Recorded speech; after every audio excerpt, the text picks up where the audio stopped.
Hey everybody, welcome back to the program. Today I'm counting down my top 10 albums of 2022. We're going to kick things off with number 10, King Garbage with their album, Heavy Metal Greasy Love. Now this was a record that Spotify recommended to me and I immediately fell in love with it. I actually at first thought it was going to be like a vaporwave, synthwave album, outrun maybe. But the combination of neo soul with like glitched out elements, sort of distorted guitar, horn sections meets country twang just enthralled me. I absolutely love this record. It just literally kept me guessing what was going to come next. The lyrics are so much fun to listen to. My favorite track on here is Monster Truck, but do not skip Peanut Butter Kisses. I love that one as well. There is a lot of soul in this. It's a little rough around the edges, which is just how I like it. So yeah. Coming in number 9, I have King Gizzard and the Lizard Wizard with their album Omnium Gatherum, and I lost track of how many records they released this year. The band is incredible. I'm a longtime fan, as you guys know. However, of the releases that came out this year, this particular one it caught me early on in the year and it just stuck with me.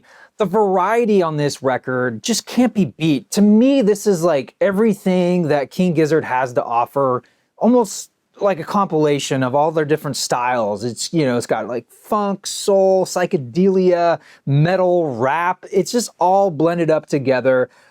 It really is a fun listen. It is on the longer side, but it never really feels long for me. And there's just like so many good moments that just kept me listening. Like to me, this was the most varied of the records they put out this year, at least in my opinion. And yeah, it's just one of those records I kept coming back to all year long. At number 8, I have Lady Ray with Piece of Me, and this was a record that was I was browsing Reddit, and someone mentioned that they were listening to it, talking about new music, and I was like, Lady Ray, I don't know her.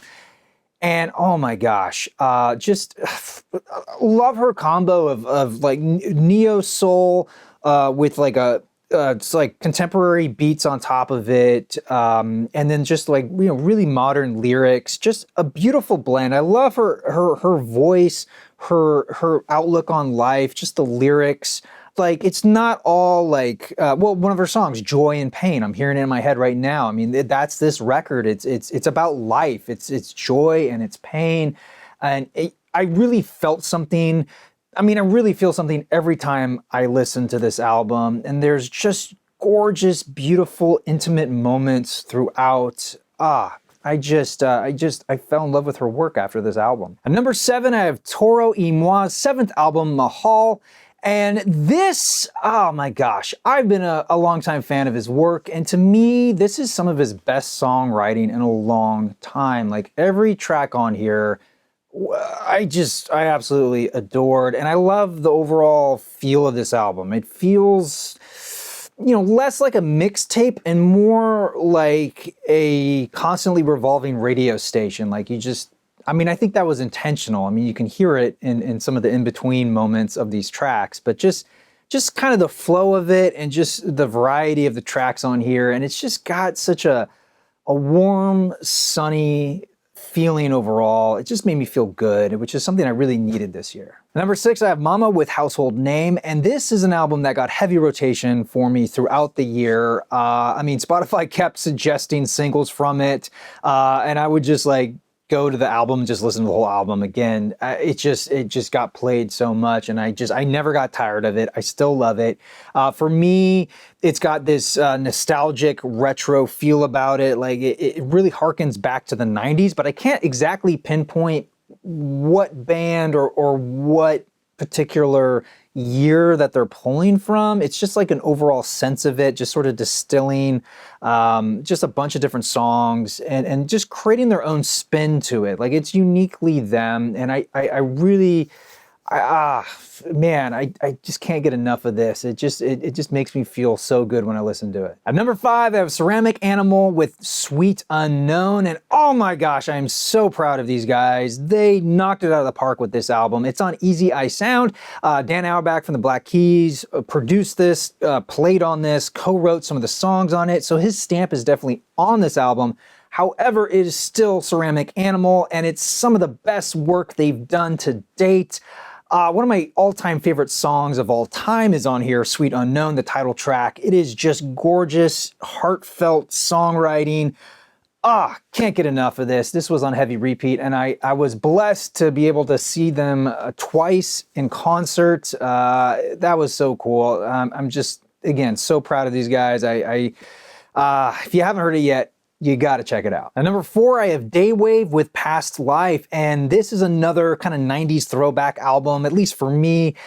I can't say that they're necessarily drawing from any one particular band. It's more of like a feeling that I get when I hear it. It just makes me wanna just nod my head.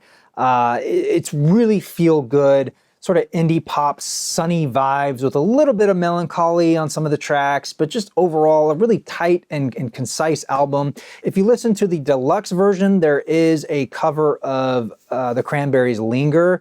And so, that might clue you in to a little bit of where they're coming from, but it's much more upbeat than I would say the Cranberries ever got. Much more in the indie pop realm of indie, like almost like dance tracks, some of these songs. Number 3, I have Always with Blue Rev, and this is a record that felt like it had always existed. It just felt instantly familiar when I put it on, and I just fell in love with every track on here. It's something about their sound, the what they create together as a band, plus the lyrics, the guitar-driven moments. It just all is a beautiful package. And I'm just so thankful to have this record in my life. I mean, it just like, anytime like Spotify went into radio and one of the songs came on from this album, it just like my ears perked up and I was like, yes, give me more of this. I can't sing enough praises about this album. At number 2, I have The Dip with Sticking With It. And oh my gosh, this was an album that came out of nowhere. Spotify recommended it. I had never heard of the band The Dip, and I fell in love with it. It's neo soul, just beautifully recorded, beautifully played. The lyrics are heartfelt. They resonated with me. I mean, I went through some tough times in 2022. I'm sure I'm not alone in that. And this record was really like a comfort for me. It was something I would throw on, just sort of like let go of stress, of worry. And it was really, in a strange way, like there for me, if you will. My favorite track on here is When You Lose Someone. My favorite track on here is When You Lose Someone, and is just gorgeous, heartfelt, aching, melancholic, just beautiful songwriting. Love this album, and I was stoked to pick up a copy. This is a reissue with a really cool splatter design on the vinyl. Actually, let me just show you real quick. Here's the vinyl itself. Really cool color combo. Love that look. But yeah, just stoked to have it on vinyl. It's just an album I'm just gonna cherish for the rest of my life. And at the number 1 spot, I have Beach House's 8th studio album, Once Twice Melody. Wow, I've been a longtime fan of Beach House. I think they're a fantastic group, and I pretty much have every album of theirs on vinyl, even a compilation, and they just never cease to amaze me how they can iterate on their sound and still continue to sound fresh. This album in particular, what a gorgeous flow to it. It's felt more like a suite of music rather than an album. And I think their intention was to, it's like 4 parts, almost like Vivaldi's Four Seasons in a way. But I don't know if I would go that far. But basically, yeah, it's in 4 parts, and it just has this gorgeous painterly ebb and flow. It's like it picks me up. It takes me on a journey, and it sets me down gently, and it's just gorgeous music to listen to. That's why it's my number 1. I love this band. I love this album. I think it's some of the best songwriting they've done to date. I mean, it's incredible. All right, everybody, that will do it for today. Let me know your own top 10 of 2022 with a comment down below. Until then, I want to thank you all so much for watching, but I especially want to thank my members over on Patreon. They really keep this show going. If you want to join, there's links down below to find out more. All right, everybody, I'm your Vinyl Geek, and I'll catch you on the flip side.